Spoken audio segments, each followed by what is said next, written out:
cannot escape this beautiful nightmare. The temptation to stay is just too strong. Welcome, everyone, and welcome back to our late-night story space. The night has grown late, and the world around us has fallen into absolute stillness. This is the time when the hustle and bustle of daily life recedes, making way for the dark corners and unsolved mysteries of human nature. Tonight, I will take you on a haunting psychological journey, diving deep into the darkest depths of the human mind to uncover the chilling files of America's most infamous serial killers. These are not merely tales of bloody crimes, but a psychological autopsy of loneliness, fear, and the deep emotional scars that turn men into monsters.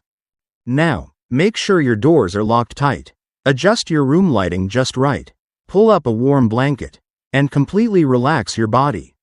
Take a deep breath, close your eyes, and let us step into the darkness together. The creaking beneath the dark foundation. Chicago, 1893. Coal smoke from industrial factories blended with the freezing fog from Lake Michigan, blanketing the vibrant, glowing city of the world's Columbian Exposition. Tens of thousands of people from all over flooded here with dreams of a better life, curiosity, and hope. But amid that bustling crowd, someone stood in the shadows, smiling at the innocence of humanity. He did not hide in dark alleys or wear ragged cloaks. On the contrary, he was an elegant, impeccably dressed man in an expensive suit, his fedora tilted at a perfect angle, with a smile that could charm anyone. His name was Herman Webster Mudgett, but history would forever remember him by a far chilling name: H. Holmes, America's first recorded serial killer. Seen from the outside, the three-story building at the corner of 63rd and Wallace Avenue looked like a luxurious hotel, built to welcome the influx of tourists arriving for the exposition. But inside those red brick walls lay a true underworld labyrinth. Blind hallways, doors opening to the abyss of death, soundproof rooms devoid of a single ray of light, and crematorium furnaces smoldering day and night. There, amid the creaking of rotting wood and the whistling of the winter wind through window slits, no one could hear the cries for help. Holmes stood in his dark room, listening to the heartbeat of fear. To him, humans were not creatures of flesh and blood, but pawns in a meticulous game where he was the sole god deciding life and death. The prelude of coldness. To understand H. Holmes, one cannot merely look at the corpses found beneath the basement, but must trace back through time to his lonely childhood in New Hampshire. Herman was born into a harsh family. The young boy soon displayed a remarkably sharp intellect, particularly a fascination with medicine and anatomy, things that children his age usually feared. But behind that calm exterior lay a warped soul. From a young age, Holmes found morbid satisfaction in torturing small animals. He watched them struggle, watched their fragile life fade under his hands. It was not mere mindless cruelty, but a cold study, an endless curiosity about the boundary between existence and nothingness. When he grew up, he studied medicine at the University of Michigan. There, exploiting the school's lack of control over cadavers used for research, Holmes stole body parts, staging fake accidents to profit from life insurance payouts. He realized a ruthless truth: this world runs on greed and credulity, and he could manipulate both. He moved to Chicago, shedding his past to start a new chapter under the name H. Holmes. Here, his deadly charm began to take effect. With deep blue eyes, a confident demeanor, and eloquent speech, he easily fooled wealthy women, business partners, and naive pharmacy owners alike. Holmes did not merely rob lives, he robbed trust before taking the victim's final breath. The Castle of Deadly Dreams. In 1892, as Chicago prepared for the World's Fair, Holmes recognized a golden opportunity. He began constructing a massive building that locals called the Castle. Not a single architect was allowed to hold the entire blueprint. Holmes repeatedly hired and fired different construction crews, constantly altering the plans so that he alone possessed the master layout of the building. The result was a bizarre structure. The first floor housed busy commercial shops. The second floor contained his own apartment and dozens of small, windowless rooms. The third floor and basement formed one of the most complex systems of death traps in criminal history. There were rooms fully lined with steel to serve as asphyxiation chambers. There were secret chutes leading directly from the upper floors down to the basement, where a high-capacity crematorium furnace, acid vats, and dissection tables were set up. Young women, mostly small-town girls coming to Chicago seeking employment or vacationing, were mesmerized by Holmes's elegant appearance. They stepped into that castle with hopes of a bright future, only to never walk out again. Holmes manipulated them through sophisticated artistry. He promised marriage, promised jobs, causing them to willingly hand over their assets and sign life insurance contracts naming him as the beneficiary before plunging them into death. In Holmes's world, there was no place for human emotion. He viewed each victim as an unfinished piece of art that needed completion in the absolute silence of the night. The verdict under the dim light. But no secret can remain eternal in the dark. The mass disappearances of guests, and especially the vanishing of the Peetzel family, his accomplices and final victims, drew the attention of the Pinkerton National Detective Agency and the Chicago police. When the police finally broke down the doors and entered the castle, what they witnessed far exceeded the worst nightmares. The air was thick with the stench of death and chemicals. Under the flickering torchlight, secret rooms were revealed one by one, telling a horrific story of systematic cruelty. Human bones were found scattered in ashes, and young women's jewelry remained stored in locked drawers. Holmes was arrested in Boston in 1894 while attempting to liquidate his final insurance assets. Throughout his detention and trial, he remained completely calm, even smiling in front of the press cameras.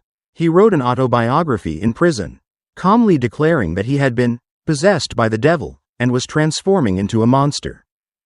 On May 30, 1896, H. Holmes walked up the gallows at Moyamensing Prison in Philadelphia. Even in the final minutes of his life, he maintained an eerie chill, requesting to be buried deep in concrete so that no one could dig up or dissect his body. The final trap he laid for his own death. As the midnight bell strikes, as his story drifts gently into your deep sleep, remember, evil does not always wear a hideous shape. Sometimes, it wears a pressed suit, smiles politely, and invites you to step into a cozy home amid the freezing winter. The sound of the saw in the cold night, Ed Gein and the monster of Plainfield. Opening. The wind howling through the white snow curtain. A winter night in 1957 in Plainfield, Wisconsin. Snow covered the deserted dirt roads densely, turning this small and peaceful town into a vast white desert, as silent as a giant graveyard. The temperature plummeted below freezing, and the wind screeched through the cracks of old wooden houses, creating long, moaning sounds in the night. Situated secluded on the outskirts was a decaying, pitch-black farmhouse without a single light. It was the home of Edward Theodore Gein, a 51-year-old, short, shy man who always wore a gentle, bewildered smile whenever he met his neighbors. In the eyes of Plainfield residents, Eddie was merely a quirky, kind-hearted bachelor who took odd jobs and babysat for local families. But behind the rotting wooden door of that dilapidated house lay a world where the boundary between life and death had been completely erased. The air inside was thick with the smell of mold, harsh chemicals, and lingering death over many years. In the flickering oil lamp light, shadowy figures danced on the patchy walls.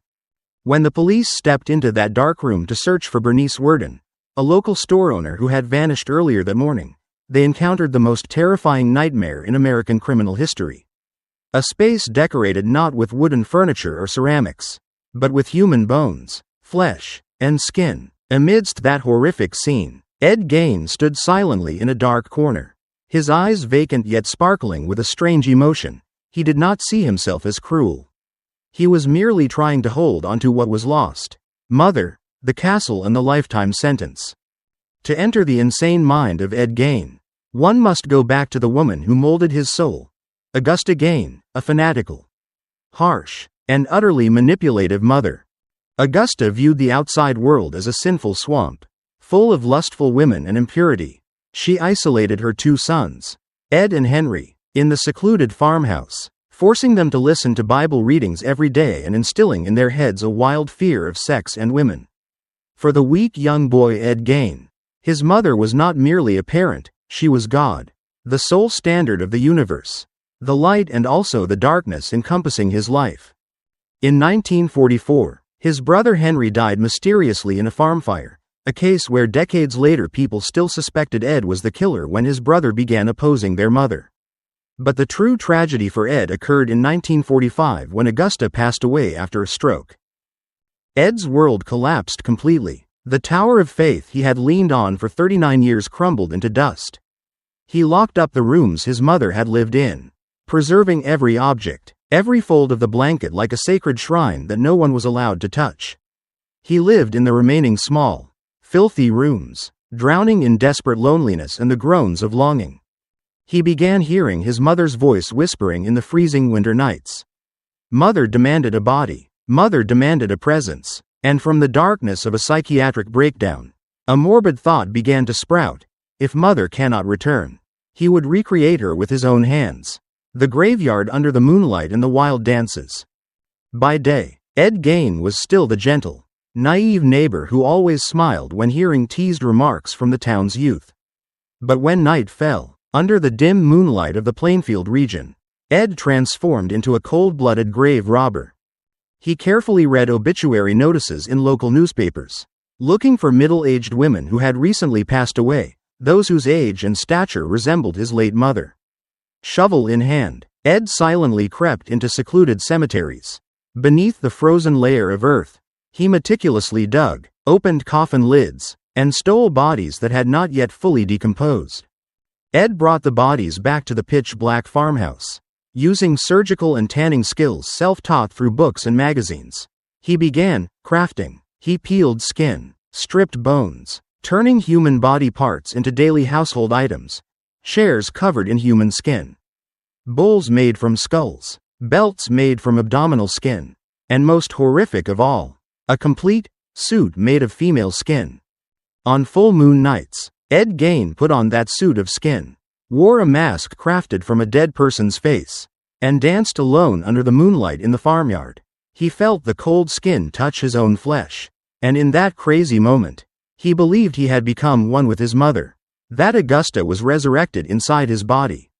But grave robbing gradually became insufficient to satisfy his wild, unquenchable thirst. In 1954, Mary Hogan, a local tavern owner, vanished, and by the winter of 1957, Bernice Worden became the next victim. Ed Gein had crossed the line from a desecrator of corpses to a true killer. A horrific legacy in cinema history. When the case was exposed, the whole of America was shocked. The peaceful town of Plainfield fell into panic and disbelief. Ed Gein's farmhouse quickly became a destination for thousands of curious onlookers before it was set on fire and burned to the ground by an anonymous hand, as if the locals wanted to erase all traces of the nightmare from the face of the earth. Ed Gein was declared to be suffering from paranoid schizophrenia and was committed to a maximum security mental hospital in Wisconsin for the rest of his life.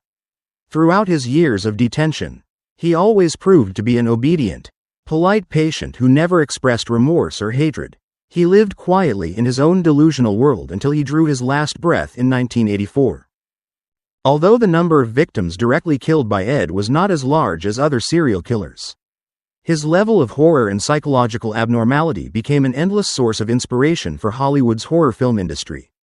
The image of Ed Gein gave birth to legendary cinematic characters.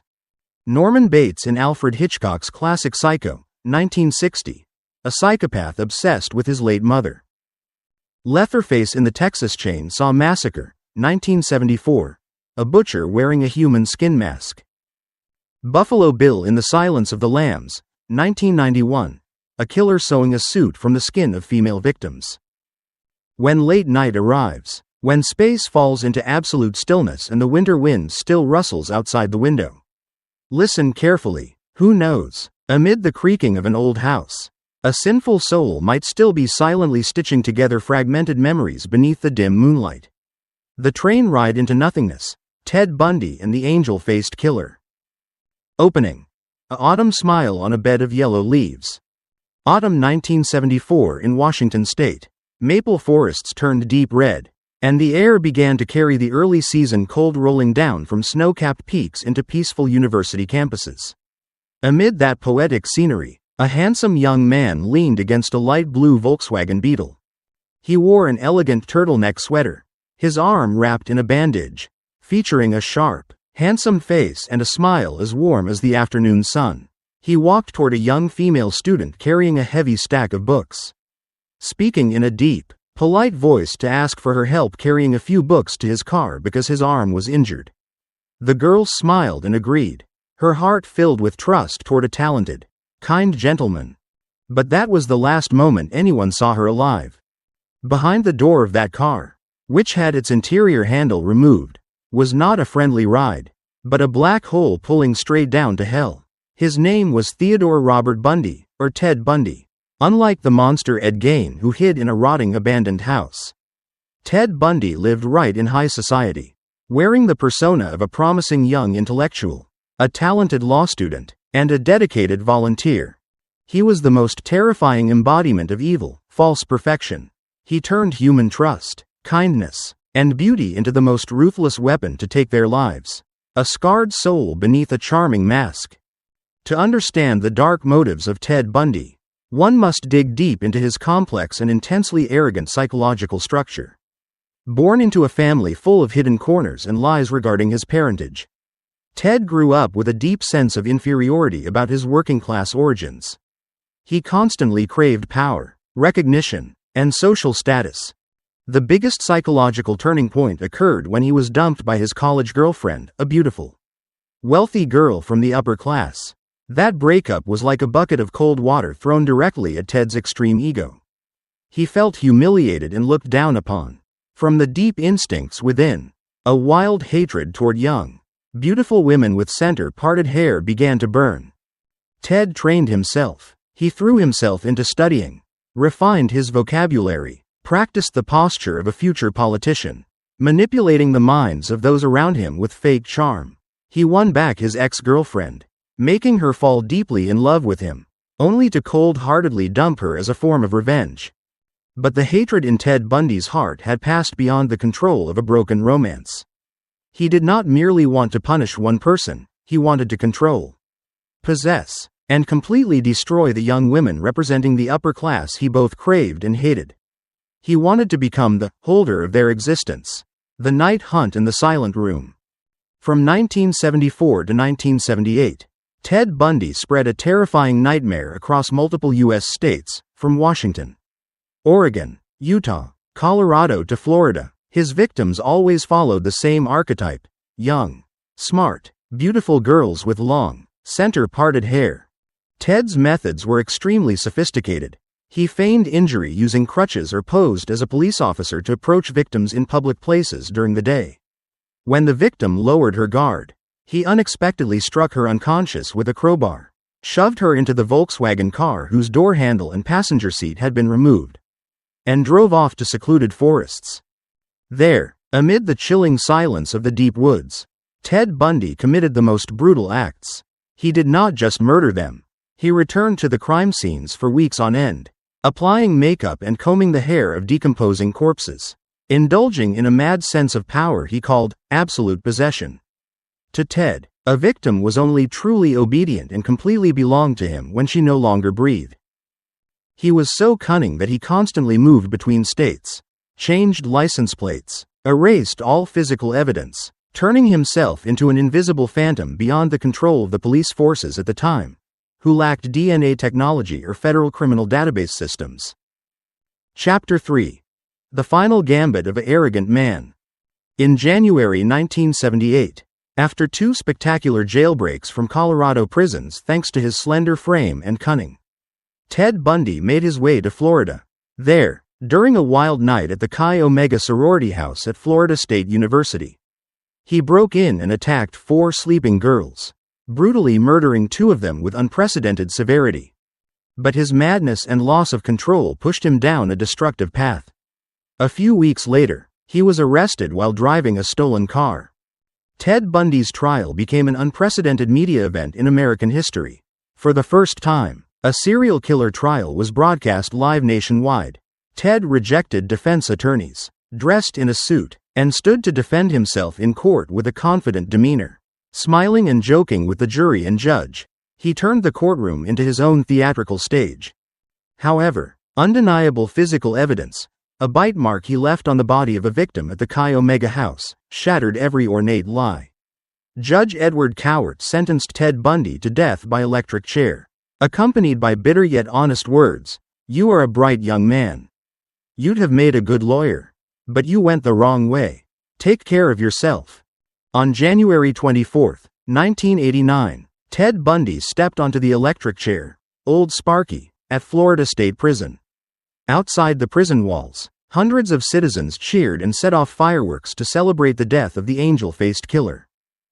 When the deep night engulfs space, when dry leaves rustle outside the window like someone's footsteps slowly approaching, remember, the scariest thing in this world sometimes does not lie in monstrous shapes in the dark, but behind the warm smile of a stranger offering to help you under the streetlight. Night of the Sacramento Monster, Richard Trenton Chase and the Army of Blood. Opening. Whispers in the urban darkness. A winter night in 1977 in Sacramento, California. Pale yellow streetlights stretched along quiet suburban streets. Suburban homes stood close to one another, separated by small yards and low wooden fences. The residents here lived in absolute peace of mind, often leaving doors unlocked, bicycles lying in the yard, and rarely locking their front doors when going to sleep. But in that deep darkness, a tall, gaunt, almost deformed figure was wandering through every alley. His name was Richard Trenton Chase. He wore a filthy, worn-out coat, his unblinking eyes wide open, gleaming brightly under the streetlights. He slowly approached each house, gently trying the front door handle. If the door was locked, he would quietly walk away, but if the handle turned easily and the door creaked open, to Chase, it was not merely an oversight by the homeowner, it was an invitation. A message sent directly to him from the universe. Come inside. The blood within is waiting for you. Unlike the charming allure of Ted Bundy or the calculated maze of H. Holmes, Richard Chase acted not for fame, money, nor social manipulation. He was a storm of pure madness, a creature torn apart by terrifying hallucinations. And when he crossed the threshold of a house, the peaceful night of the Sacramento region instantly transformed into a bloody nightmare. Chapter 1. Dissolving blood in the veins, the delusion of a shattered mind. To understand the tragedy caused by Richard Chase, one must look directly at the horrific breakdown inside the mind of a person destroyed to the absolute end by paranoid schizophrenia. From his teenage years, Chase displayed severe abnormalities, continuing through animal torture and disturbed behaviors. But as he entered adulthood, his pathological delusions exploded into an internal nightmare. Chase believed his body was decomposing from within, his heart was shrinking. The blood in his body was coagulating into acid, and his bones were protruding through his skin. He became obsessed with a single thought: to stay alive. He had to consume fresh blood from the outside to replace the blood disappearing inside his body. He had previously checked himself into a mental hospital after injecting rabbit blood into his own veins. At the hospital, doctors and nurses were horrified to discover him catching wild birds outside the window, eating them raw, and drinking their blood. They dubbed him the vampire. However, due to loopholes in the healthcare system and a misjudgment of his danger level, Chase was discharged, placed in his mother's care, and lived independently in his own apartment. That was a fatal mistake. With no one monitoring his medication, Chase quickly sank deep into a world of hallucinations. He bought pets from newspaper classifieds, dogs, cats, rabbits, and slaughtered them inside his apartment, blending their organs with blood in a blender to drink. But in a short time, animal blood was no longer enough to calm the wild panic of approaching death inside his mind. The army of hallucinations in his head began screaming for a single thing: human blood. Slaughter inside the unlocked house. In December 1977, Richard Chase began his bloody human hunt. His first victim was Ambrose Griffin, a father of two shot dead right outside his house in a random drive-by shooting. But that was merely the opening shot. A month later, on January 23, 1978, Chase walked into the house of Teresa Wallin, a woman 3 months pregnant. Her front door was unlocked. In less than 30 minutes, Chase committed acts of cruelty beyond human imagination. He shot her dead, used a scalpel on her body, stole internal organs, and drank her blood using a plastic cup taken from the kitchen. Just 4 days later, his madness reached its peak at the home of Evelyn Moroth. Chase walked through the unlocked door, killing 4 people inside, including Evelyn, her 6-year-old son, her boyfriend, and a 22-month-old nephew. He performed acts of drinking blood and mutilating corpses wildly before cradling the dead infant's body and vanishing into the night. When detectives searched the crime scene, they fell into a state of extreme shock and horror. There was no motive of robbery, no trace of a struggle, only the chaos of a wild psychopath. The entire city of Sacramento fell into unprecedented panic. Citizens rushed out to buy guns, install new door locks, reinforce windows, and no one dared walk the streets after sunset. The end inside the sterile room. Chase's savagery and lack of calculation were precisely what led to his swift downfall. He left behind countless clues at crime scenes, bloody fingerprints, shoe prints, and even the victim's car that he stole. Less than 28 hours after the Moroth House incident, police surrounded Richard Chase's apartment. When they broke down the door, a suffocating stench billowed out. His apartment resembled a mini slaughterhouse, blenders covered in dried blood, plates holding animal and human organs, alongside newspaper clippings about the crimes he committed. At his trial in 1979, prosecutors argued that despite his severe mental illness, Chase still recognized the unlawful nature of his actions, evidenced by entering only unlocked homes and attempting to dispose of evidence. The jury convicted him of murdering 6 people and sentenced him to death by electric chair. However, Richard Chase never stepped onto the gallows. Throughout his detention at San Quentin State Prison, other inmates constantly threatened his life because they were terrified of his abnormal and insane nature. Chase lived alone in his cell, endlessly mumbling about aliens and demons trying to kill him through his food. On December 26, 1980, prison guards found Richard Chase motionless on his bed. He had committed suicide by hoarding and overdosing on antidepressant medication prescribed by the prison doctor. The monster of Sacramento had ended his own life in absolute silence. Night has sunk deep into absolute quiet. As the weary footsteps of a long day close out and your eyes gradually close in a steady breathing rhythm, let yourself drift into a peaceful sleep. But before falling into dreams, make sure of one simple thing.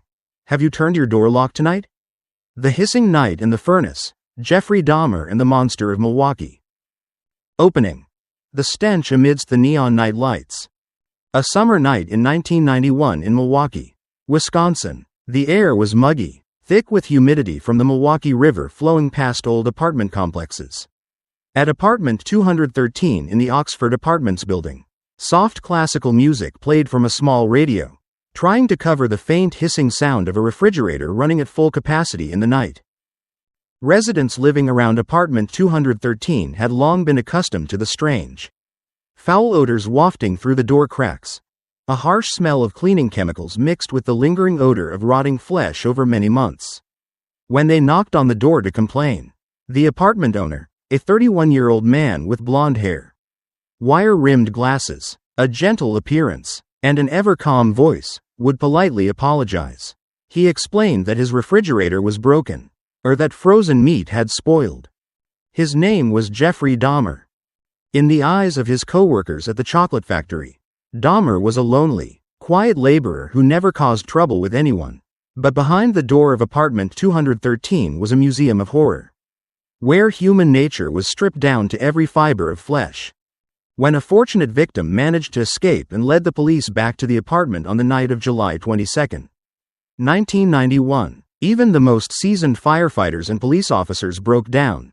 Inside the cramped room, under the dim glow of a nightlight, they discovered body parts stored in the freezer, bleached skulls neatly arranged on shelves, and a large plastic vat filled with acid. Jeffrey Dahmer stood there, arms folded across his chest, completely silent. He did not run, did not get angry, nor did he panic. His eyes behind the glasses were vacant like an icy lake, reflecting the ultimate lonely, morbid tragedy of a soul long dead, a shattered soul in the dissection room. To understand the deep abyss inside Jeffrey Dahmer's mind, one must travel back through time to his lonely childhood years in Ohio. From early childhood, Dahmer was unable to connect with the world around him. His parents' coldness, their broken marriage, and severe psychological crises turned young Jeffrey into a completely isolated individual. While other children played outside, Jeffrey spent hours wandering along roadsides picking up animal roadkill. He brought them home, threw them into jars of chemicals to decompose the flesh, and meticulously collected every white bone. His father, a chemist, unwittingly encouraged this hobby, thinking his son had a passion for science. But he did not know that, to Jeffrey, those cold bones held a completely different meaning. He feared separation. He feared the initiative of living beings, those who could abandon him at any moment. Only motionless corpses, lifeless bones fully belonged to him, never arguing, never turning their backs to walk away. As he entered adulthood, that desire for possession transformed into a morbid sexual addiction combined with murderous intent. He drowned himself in alcohol to soothe his loneliness and internal torment. Loneliness clung to Dahmer like a basic survival instinct, pushing him into a mad spiral. He needed an eternal companion, even if that person had to become a lifeless corpse. Apartment 213, the shrine of morbid loneliness. From 1978 to 1991, Jeffrey Dahmer stole the lives of 17 young men. He lured them to his apartment with money, alcohol, or promises of modeling photos. There, once the victims drank liquor laced with heavy sleeping pills, Dahmer began executing his maddest actions. He did not torture victims to seek pain like other killers, on the contrary. He wanted them to sink into an endless sleep. He attempted to create living zombies, people completely stripped of consciousness yet still breathing to remain by his side forever, by drilling small holes into victims' skulls and injecting chemicals into them. When those cruel experiments failed and the victims died, Dahmer began dismembering them in his bathroom. He performed acts of cannibalism, keeping body parts in his refrigerator as a way to keep victims inside himself. He even photographed each stage of the decomposition process, hand-washing and polishing skulls to build a sacred shrine right in his bedroom. Whenever the drunkenness passed, looking at the scattered body parts in his home, Dahmer fell into self-loathing. He knew he was a monster. But the next night, when endless loneliness knocked on his door again, he would step out to gay bars, smile politely, and seek his next victim. The final sentence in the dark. The exposure of his crimes in the summer of 1991 sent shockwaves globally. The whole world shuddered at the scale and sickness found within apartment 213. At his trial in 1992, Jeffrey Dahmer did not plead innocent. He sat silently, listening to the sobbing cries and rage of the victims' families. In his final statement before the court, Dahmer spoke in a calm yet heavy, hopeless tone. "I blame no one else. I know how terrible my deeds were. I ask for no forgiveness, because I know I do not deserve it." He was sentenced to 16 consecutive life terms, equivalent to over 900 years in prison. But the court's sentence was not the endpoint for Dahmer. In the environment of Columbia Correctional Institution in Wisconsin, Dahmer was always aware that he was a target for other inmates. He never asked for protective custody, as if actively waiting for a death sentence that Wisconsin state law could not deliver. On November 28, 1994, while cleaning the prison gymnasium, Jeffrey Dahmer was beaten to death with an iron bar by Christopher Scarver, an inmate suffering from mental illness. Dahmer did not resist, did not cry for help. He accepted death in silence, ending the life of one of the most brutal yet anomalous killers in history. Late night has turned toward dawn, and absolute quiet engulfs the surroundings. The wall clock ticks steadily in the dark, reminding us of the quiet passage of time. Relax your body, close your eyes, and sink into a peaceful sleep. Leave the dark corners of humanity behind the lights, where darkness cannot reach your dreams. The Clown's Waltz, John Wayne Gacy and the Corpses Under the Floor. Opening. A colorful smile behind the stage lights. A winter night in 1978 in Norwood Park, a peaceful suburb of Chicago, Illinois. Heavy snow fell, blanketing red brick roofs in a soft layer of white. Inside a cozy house at 8213 West Somerdale Avenue, warm heat from the fireplace radiated a pleasant atmosphere.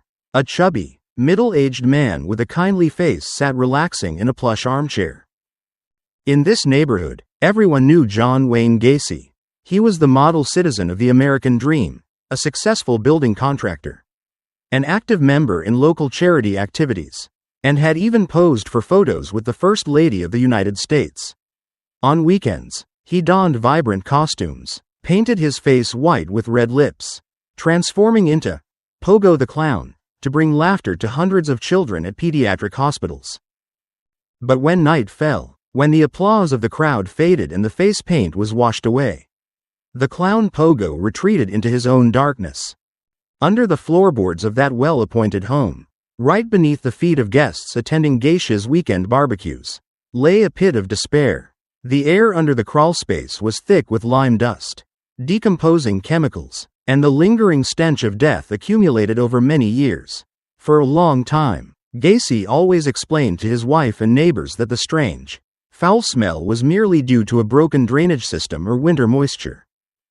No one suspected the cheerful clown, until the smell of death overcame every layer of lime powder, exposing one of the most brutal and massive slaughterhouses ever to exist in the heart of America. Paint layers and the warped melody. To understand John Wayne Gacy, one must look at the tragic relationship between him and his abusive, alcoholic father. From childhood, Gacy was constantly belittled, beaten, and labeled weak or a failure by his father. That rejection created a deep wound in Geisha's soul. Sprouting into a mad craving, he had to prove himself successful. A man of absolute power. He built a perfect facade for himself. He worked hard, joined social organizations, turning himself into a respectable pillar of the community. But behind that flashy screen lay an intense internal struggle with homosexual desires he constantly denied and hid. Fearing societal contempt, instead of accepting himself, Gacy chose to punish those who aroused those forbidden desires within him. He targeted young men, teenage boys looking for jobs, or runaway street youth. For Gacy, putting on the clown suit was not merely charity work. That colorful layer of paint allowed him to completely cast off his human persona, hiding behind a fictional character to commit the wildly insane acts without feeling a shred of remorse or guilt. The deadly magic trick under the lamplight. From 1972 to 1978, John Wayne Gacy abducted, raped, and murdered at least 33 young men. Geisha's method was extremely cunning. Using his status as a building contractor, he lured teenagers to his home with promises of high-paying work or job referrals. Once victims entered his lonely house, Gacy performed a magic trick. He produced a pair of handcuffs, smiling as he explained it was a fun clown trick and invited the victim to try them on. The moment the click of the handcuffs echoed, the clown's smile instantly vanished. The victim realized they had fallen into a trap with no exit. Gacy tortured victims for hours, humiliating them before using a rope twisted in a special technique to strangle them to death. He called this the final performance. After the victim took their last breath, Gacy cold-bloodedly dragged their bodies down to the crawlspace, a narrow, damp space beneath the wooden floorboards. He personally spread lime powder over the corpses to slow decomposition, meticulously arranging each body next to one another like bricks. When the space under the floor ran out of room, Gacy began driving out late at night, dumping remaining bodies into the nearby Des Plaines River. He lived, slept, and hosted guests right above a graveyard, holding the remains of 29 victims without a single hint of disgust or fear. Closing the performance. The disappearance of 15-year-old Robert Piest in December 1978 became the thread that led police to John Wayne Gacy. Piest was last seen going outside to talk to Gacy about a part-time job. When detectives obtained a search warrant for the house on West Somerdale Avenue, an officer leaning down to inspect the heating system smelled the stench of death wafting up through floor cracks. When authorities excavated the dirt beneath the crawlspace, they were horrified to discover an unprecedented, horrific scene in Illinois criminal history. Bones and human body parts lay piled atop one another beneath the damp soil. All of America was rocked by the truth. Pogo the cheerful clown, who handed out candy to kids, was the cruel monster hiding beneath the mask of an outstanding citizen. At his trial in 1980, Gacy tried to feign insanity to escape responsibility. But his sophisticated calculations and disposal of evidence shattered all defense arguments. He was sentenced to death for unforgivable crimes. During his 14 years on death row awaiting execution, Gacy spent much of his time painting. His artwork depicting Pogo the Clown with vacant eyes sold for expensive prices to curious buyers. He never showed remorse even once. His last words before receiving lethal injection on May 10, 1994, were a wild curse, displaying ultimate contempt until his final minute toward law and humanity. Night has sunk deep into absolute quiet. All life outside the window has slowed down, giving way to rest and stillness. Relax your mind, let go of all thoughts of the long day, and sink into a peaceful sleep. Always remember that the sweetest dreams will always protect you from every shadow outside your window. The Phantom on the Dusty Road, Ted Kaczynski and the Mail Bomber. Opening. The Whistling Wind in the Lonely Cabin. A winter night in 1995 in the lonely mountains of Lincoln, Montana. Snow blanketed the old pine trees in white, turning the Rocky Mountains into a world completely isolated from modern civilization. The temperature dropped tens of degrees below zero. The wind screeched through mountain passes, blowing past a tiny, crude wooden cabin measuring less than 10 square meters, lacking electricity, running water, and completely devoid of modern technology's warmth. Inside that cabin, under the dim light of an oil lamp, a man with messy hair and untamed beard sat motionless before a handmade wooden table. His name was Theodore John Kaczynski, the man the Federal Bureau of Investigation, FBI, had spent over 17 years hunting under the terrifying codename, the Unabomber. On his table lay not guns or knives, but meticulously carved pieces of wood, metal pipes, screws, gunpowder residue, and handwritten manuscripts packed tightly with text. With skillful hands and superior intellect, Kaczynski was carefully packaging a small parcel. From the outside, it looked like a gift or a book sent through the mail. But inside was a lethal machine, a perfect homemade mail bomb, ready to explode and tear apart the body of anyone curious enough to unwrap its paper cover. Unlike serial killers who murdered for physical gratification or personal hatred, Kaczynski acted out of a fanatical, lonely ideology. He wanted to spark a revolution against the entire modern industrial society. He turned himself into an invisible phantom, using knowledge to spread fear from the shadows, turning every mailbox across America into a deadly detonator. The child genius and the collapse of a mind. To understand the dark motives of the Unabomber, one must return to the childhood years of a mathematical prodigy. Ted Kaczynski was born into a working-class family in Chicago. From a young age, Ted displayed an outstanding IQ of up to 167. He skipped multiple grades, effortlessly solving complex math problems that left adults stumped. But that innate intelligence proved to be a curse. Ted was constantly isolated and mocked by peers for his abnormality and lack of social skills. At age 16, he entered prestigious Harvard University. There, Ted participated in a secret, harsh psychological experiment, part of Project MK Ultra, where students were subjected to severe psychological abuse, insulted, and stripped of personal beliefs to study human endurance. That experiment dealt a devastating blow to Ted's already sensitive and warped mind. He earned his PhD in mathematics at the University of Michigan at age 25 and became the youngest professor in the history of the University of California, Berkeley. But a plush career could not heal his internal wounds. He viewed modern society as a giant prison where technology and machinery were gradually controlling, enslaving, and destroying natural human freedom. In 1971, Ted Kaczynski decided to abandon everything: degrees, career, wealth, and convenience. He retreated into the deep forests of Montana, built a wooden cabin with his own hands, and lived a self-sufficient life like a prehistoric hermit. But loneliness brought him no peace.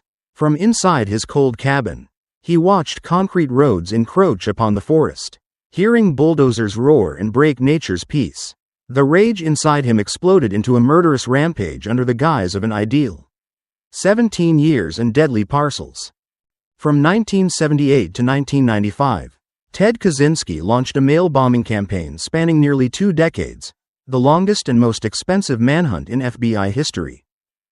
He targeted goals he considered representatives of technological collapse: university professors, computer scientists, geneticists, and airlines, which formed the codename Unabomber, University and Airline Bomber.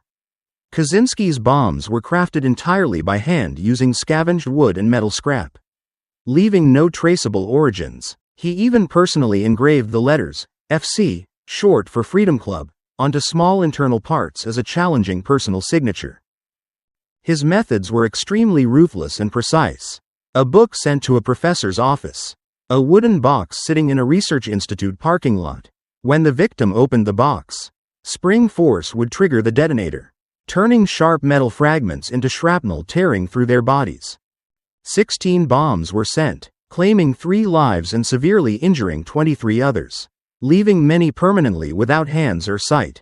Fear blanketed the entire American academic and technological community. People panicked at every mail envelope arriving, no one knowing if the harmless package on their desk was a ticket to hell. Kaczynski played cat and mouse with the FBI for 17 years without leaving a single trace of DNA, fingerprints, or identification clues. He lived like a phantom. No computer, no phone, no witnesses. The manifesto and the unanswered question of regret. The turning point of the case occurred in 1995 when Kaczynski made a bold demand. He sent a 35,000-word manifesto titled Industrial Society and Its Future to the New York Times and the Washington Post. He promised to cease sending bombs if these newspapers published his entire manifesto. The FBI took a calculated gamble and agreed to publish the manifesto, hoping someone would recognize the killer's unique writing style. And a miracle happened. David Kaczynski, Ted's younger brother, while reading the manifesto in the newspaper, recognized with horror the familiar phrases, logic, and arguments his brother had written in family letters years prior. After many nights of internal torment between family bonds and societal responsibility, David decided to inform the FBI. In April 1996, an FBI tactical team raided the wooden cabin in Montana. They found an unkempt Ted Kaczynski surrounded by stacks of documents, a completed bomb ready to be shipped, and the old typewriter used to type the manifesto. At trial, to avoid the death penalty, Ted Kaczynski pleaded guilty and was sentenced to 8 consecutive life terms without possibility of parole. He was incarcerated at the ADX Florence Maximum Security Prison in Colorado, dubbed the Alcatraz of the Rockies. He lived out his final days in complete isolation, just as he had chosen to live in Montana, until his passing in 2023. Night has sunk deep into absolute quiet. Darkness covers all things, bringing necessary rest after a long, weary day. Put aside all worries, relax your mind, and close your eyes. Let the peace of the night guide you into a deep, restful sleep. The Beach Phantom, Richard Ramirez and the Night Stalker Executioner. Opening. Footsteps through the half-open window. A muggy summer night in 1985 in Los Angeles, California. Heat radiated relentlessly from the asphalt roads even long after the sun had set. Angelenos groaned under the stifling heat of the Santa Ana winds. To find a rare breath of cool air, thousands of families did something they would regret for the rest of their lives: sliding open window screens, leaving doors ajar at night without defense. But in that deep darkness, amidst the flickering neon lights of the city, a tall, gaunt shadow was slowly stepping through the alleys. He wore all black from head to toe, his sunken eyes gleaming with a warped light, and a smile revealing rotten, decaying teeth that gave off the odor of death. He smelled vulnerability. He saw the half-open windows. His name was Richard Ramirez, the man press and California residents would fearfully call the Night Stalker. Unlike the elegant Ted Bundy who selected specific victims, or Ed Gein who hid alone in an abandoned house, Ramirez acted like a random plague. He broke into the homes of anyone, from 80-year-old women living alone, young married couples asleep, to innocent young children. He had no fixed victim profile, no set method of operation. He used guns, knives, hammers, or his bare hands. To Ramirez, every unlocked house on those summer nights was a shrine dedicated to the devil, where he personally offered innocent souls to death, seeds of evil under the El Paso sun. To understand Richard Ramirez's insane, devil-worshipping mind, one must travel back to the arid lands of El Paso, Texas, where he was born and raised in a violent household. Ramirez was the youngest child in a Mexican-American family. From a young age, he suffered severe physical abuse from his alcoholic father. He endured multiple serious head injuries, leading to epileptic seizures and severe psychological shifts. But the decisive factor turning Ramirez into a true monster was his cousin Miguel, a veteran who served in the Vietnam War. Miguel brought back photos of massacres, brutal torture, and nonchalantly showed them to his 12-year-old cousin. Miguel taught Ramirez how to kill, how to execute cruelty without blinking, and even shot his own wife dead right in front of Ramirez. Those bloody memories did not frighten young Ramirez, on the contrary. They became a poison seeping deep into his instincts, stimulating a morbid excitement for pain and death. As he grew up, Ramirez dropped out of school, drifted to California, and quickly drowned in drugs, heavy metal music, and a dark belief system, Satanism. He believed Satan was the supreme leader, granting him power, immortality, and the ability to move like a shadow in the night. He tattooed a pentagram on his hand and viewed murdering people as a sacrificial ritual. The summer of ultimate terror. From June 1984 to August 1985, Richard Ramirez turned all of Southern California into a living hell.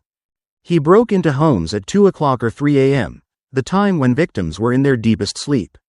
He shot men dead right in their beds, then turned to torture, rape, and murder the women. Ramirez forced surviving victims to swear eternal loyalty to Lord Satan, forcing them to look into his eyes as he stole their loved ones' lives. He drew pentagrams in blood on victim bedroom walls or on their bodies. The random nature and unimaginable savagery of Ramirez pushed millions of Los Angeles residents into extreme panic. The summer of 1985 became a summer of defense. Rushing to buy guns, guard dogs, and alarm systems.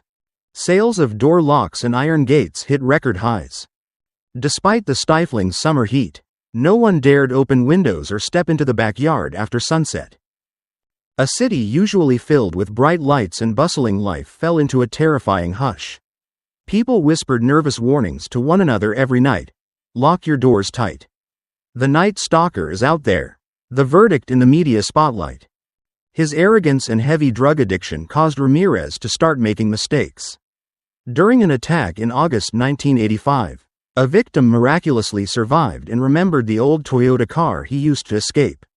Police quickly located the vehicle and recovered a single fingerprint from the rearview mirror. Thanks to new fingerprint matching technology undergoing testing, police identified the monster, Richard Ramirez. The image of his gaunt face and cold eyes flooded every newspaper and television station nationwide. On August 31, 1985, unaware he had been exposed, Ramirez walked into a grocery store in a Hispanic neighborhood in East Los Angeles. He was quickly recognized by locals. An angry mob chased, surrounded, and severely beat him before police could intervene. The man who had struck fear into an entire city was now whimpering, begging for protection from the very officers he had once taunted. At his trial in 1989, Ramirez showed no remorse. Wearing dark sunglasses, he held up his hand displaying a drawn pentagram toward camera lenses and yelled, "Hail Satan." He was sentenced to death for 13 murders, 5 attempted murders, and numerous counts of rape and burglary. However, Ramirez never stepped onto the electric chair or received lethal injection. He lived on death row at San Quentin State Prison for 23 years, receiving hundreds of love letters from adoring fans outside, before dying from cancer complications in 2013 at age 53. Night has sunk deep into absolute quiet. Darkness covers space, bringing necessary peace to cleanse the weariness of a day gone by. Relax your body, take a deep breath, and close your eyelids. Sleep peacefully, for the warm rays of a new day await you ahead. The Butcher on the Snowfields, Robert Hansen in Alaska's Hunting Game. Opening. The Whistling Wind on Deserted Mountains. A winter night in 1982 in Anchorage, Alaska. Snow and ice covered winding roads, turning the far northern land into a vast, freezing white ocean. Amidst the dark expanse of a month-long winter, Temperatures dropped tens of degrees below zero, and icy winds blew through endless pine forests. In the sky, green aurora borealis danced like a haunting curtain. On the ground, inside a well-appointed house in a high-end residential neighborhood, a middle-aged man was meticulously cleaning the scope on his hunting rifle. His name was Robert Hansen. In Anchorage, Hansen was the embodiment of hard work and success. He owned a famous bakery where the aroma of baked bread always filled the air alongside warm smiles welcoming customers. He was a model husband, a devoted father, and an accomplished hunter respected by the local hunting community, having set several records for big game hunting. But behind that calm, somewhat stammering, and humble exterior, Robert Hansen harbored an addiction far more savage than any wild beast in the Alaskan wilderness. To him, deer or grizzly bears in the vast forests were no longer enough to stimulate his hunting instincts. Inside his locked basement beneath the bakery, Hansen hid a detailed topographic map of Alaska marked with scattered red X's. Those were not hunting coordinates for game, but locations where he conducted the most ruthless game in criminal history, hunting humans. Scars of the rejected. To understand the insane motives of Robert Hansen, one must return to his rejected youth in Iowa. Born into a strict baker's family, young Hansen possessed a face covered in severe acne, a pronounced stammer, and a skinny frame. He became a target of ridicule among peers, especially young women. That contempt and rejection created a festering wound, turning into deep melancholy and hatred toward women. He felt stripped of power, respect, and love. To compensate for his social weakness, Hansen threw himself into practicing marksmanship in hunting.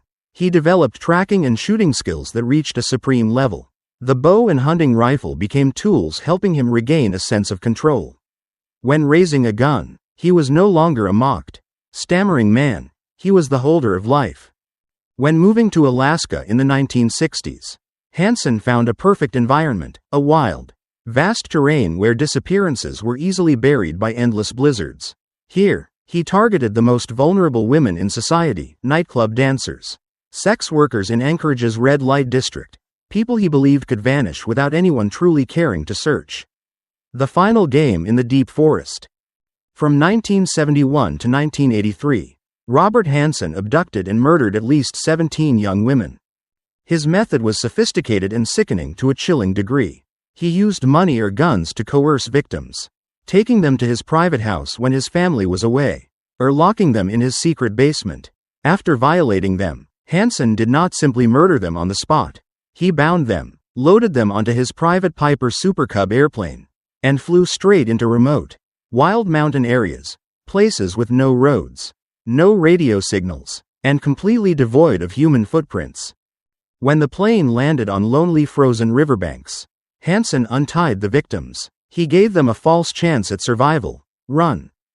Desperate victims fled into dense pine forests, barefoot on freezing snow, attempting to escape in the wild night. And the hunt officially began. Hansen put on his hunting gear, carried his rifle and flashlight, slowly tracking footprints in the snow. He savored every minute of the hunt, the victims' racing heartbeat, their ultimate terror hearing branches snap behind them, and his absolute sense of power pushing his prey against a wall. When he had played enough with the victims' despair, Hansen raised his rifle, ending the game with a cold shot in the silent wilderness. He buried their bodies beneath deep snow, calmly boarded his plane back to the bakery, continuing to bake fresh loaves of bread for city residents the next morning. Blood traces on the map under dim lights. The downfall of the Alaskan monster began in the summer of 1983, when 17-year-old Cindy Paulson managed to escape from Hansen's plane while he was busy loading gear. She ran out to the main road, flagged down a truck driver who drove her to the police station. Initially, police expressed skepticism toward Cindy's statement. How could a respectable bakery owner, a gentle family man like Robert Hansen, be a perverted kidnapper? Hansen even provided a solid alibi backed by close friends.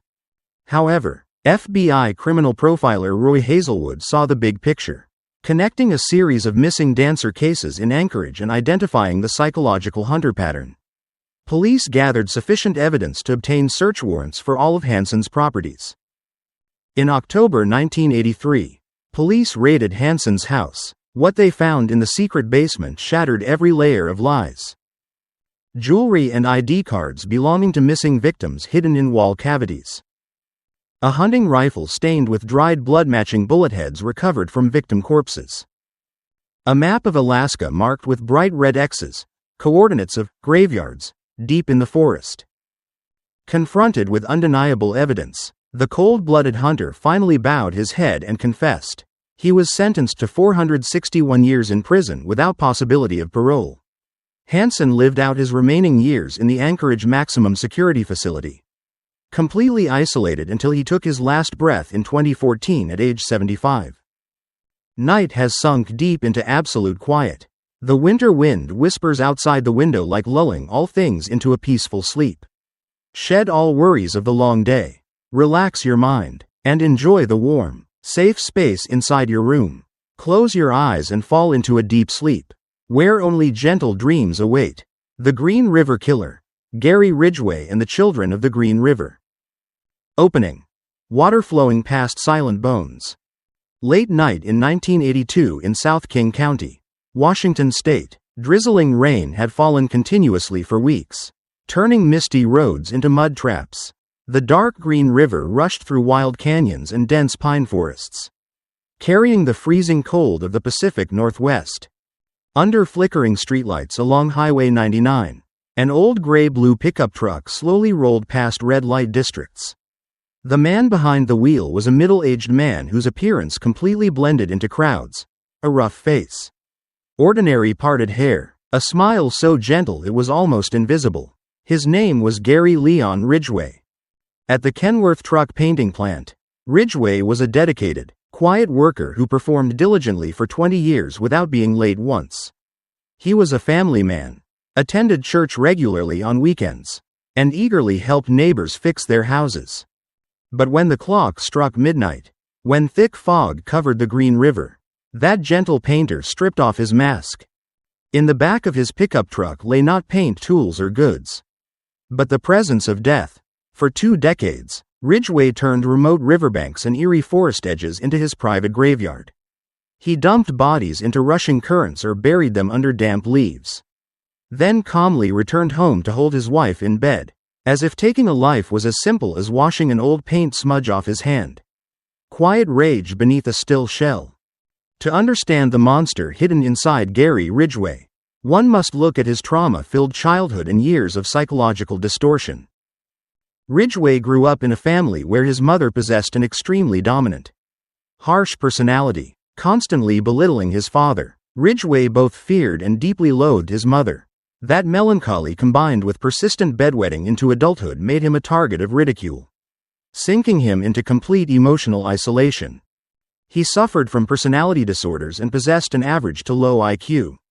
He lacked the arrogant intelligence of Ted Bundy, nor did he have complex delusions like Richard Chase. But Ridgway possessed something far more dangerous: morbid patience and discipline.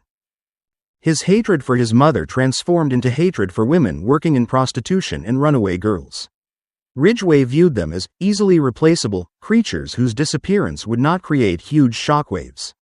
He assigned himself a brutal mission: cleaning up the dirt he saw on street corners while releasing a wild thirst for power built up since childhood.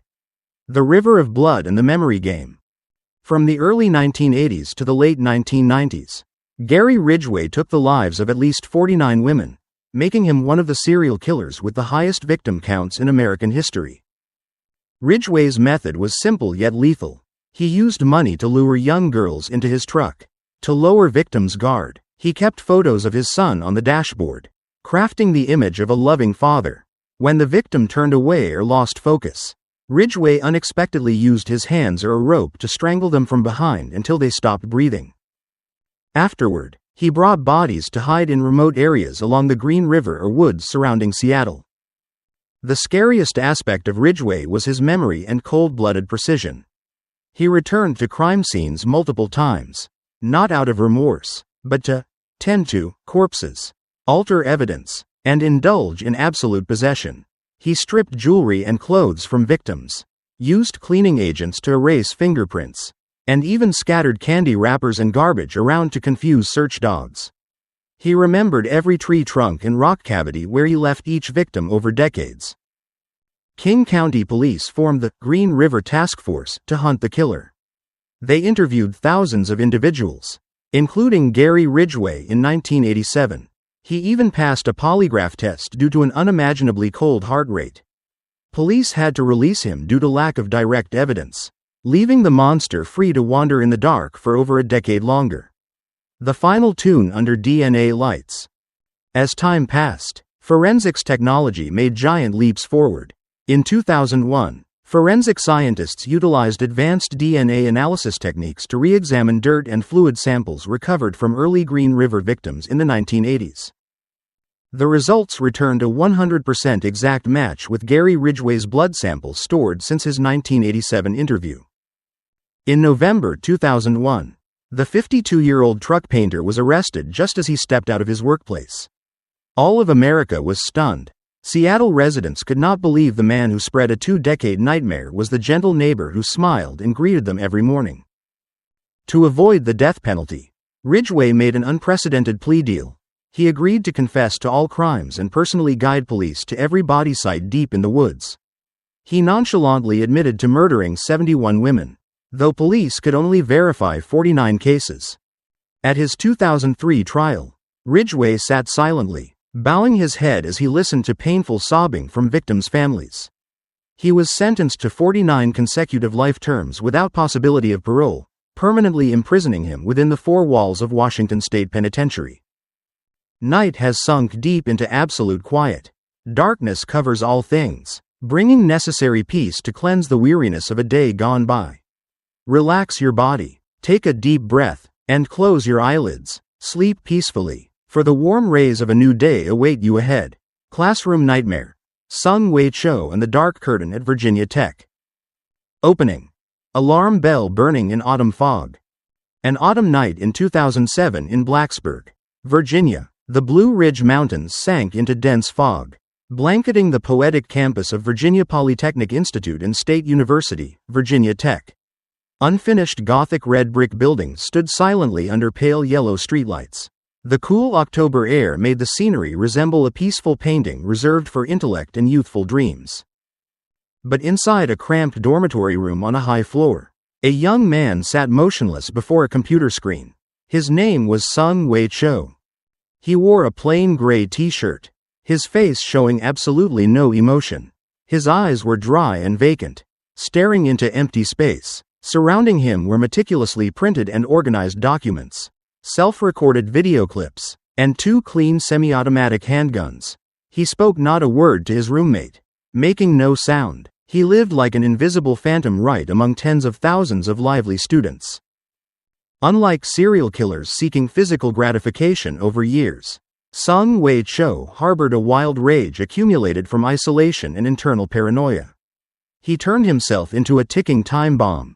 And when the detonator triggered on the morning of April 16, 2007, he turned a peaceful university campus into a bloody arena, opening one of the darkest pages in American educational history, the voice of the unnamed. To understand Seung-Hui Cho's brutal actions, one must go back through time to the lonely childhood of an immigrant child. Born in South Korea and moving to America with his family at age 8. Cho early on displayed selective mutism and severe depressive disorder. He almost never spoke to anyone. At school, Cho was constantly mocked by peers for his slurred speech and quiet, withdrawn attitude. That isolation did not lead him to seek help, but instead pushed him deep into his own delusional world. He felt the entire world around him, from classmates, teachers, to wealthy people, was conspiring to humiliate, oppress, and push him into a corner. When becoming an English literature student at Virginia Tech, Cho's strange behavior grew increasingly alarming. Plays and essays he wrote for class were filled with violence, blood, and hatred toward humanity. Professors and classmates felt repulsed and unsafe sitting in the same room with him. But behind that scary silence lay a deeply wounded ego combined with megalomania. Cho viewed himself as a martyr, a rejected hero standing up to punish the hedonistic and wealthy in society. He no longer viewed humans as emotional individuals, but as targets to be eliminated in a ruthless game he directed. Mad Minutes inside Norris Hall. On the morning of April 16, 2007, the nightmare officially began. After murdering the first 2 students at West Ambler Johnston Dormitory at 7:15 a.m., Cho calmly returned to his room. He packaged a parcel containing videos, photos, and a long manifesto sent to NBC News, a theatrical media staging action before entering the final act. By 9 a.m., Cho walked into Norris Hall, the university's main academic building. He used iron chains to padlock all main entrance doors from the inside, turning the building into an inescapable trap. He brought a Walther P-22, a Glock 19, and hundreds of rounds of ammunition. Over 11 short minutes, Cho walked through classroom after classroom. He cold-bloodedly opened fire on professors and students in shock and panic. There were no negotiations, no screaming threats from the killer, only deafening gunshots echoing through narrow hallways and desperate cries for help from young people. Many professors used their own bodies to block doors to save students, while many jumped out second-story windows to escape. But Cho's systematic shooting claimed the lives of 32 people and injured 17 others. When SWAT teams broke through the chains to enter the building, Seung-Hui Cho had committed suicide with a final shot, ending his mad performance in absolute silence. The manifesto in eternal darkness. When Cho's parcel sent to NBC News was published, all of America was shocked and outraged. In photos and videos, Cho photographed himself wearing a black vest, gloves, holding 2 guns pointed at the camera lens with eyes full of hatred. He declared in a video, "You had 100 billion chances and ways to have avoided today. You forced me into a corner and gave me only one option." That crazy excuse could not hide a ruthless reality. It was the product of a mind completely destroyed by isolation, selfishness, and violent delusions. The Virginia Tech tragedy rang a loud warning bell worldwide regarding gun control, mental health care in academic environments, and loopholes in detecting dangerous behaviors early. Night has drifted toward its latest hours. Stillness covers space, bringing a gentle breeze soothing away all worries of a long day. Relax your shoulders, put aside all thoughts, and let your body sink into the comfort of your bed. Close your eyes and sleep deeply, in absolute safety and peace tonight. The night is drawing toward dawn, and our journey through the darkest corners of human nature has finally come to a close. Thank you, everyone, for walking alongside me through every chilling file and story tonight. No matter how terrifying the shadows of the past may be, they must ultimately retreat before the morning light and the forces of justice. Now, as the final notes of our tales fade into the quiet night, let go of all the suspense, relax your mind, and allow yourself to rest fully.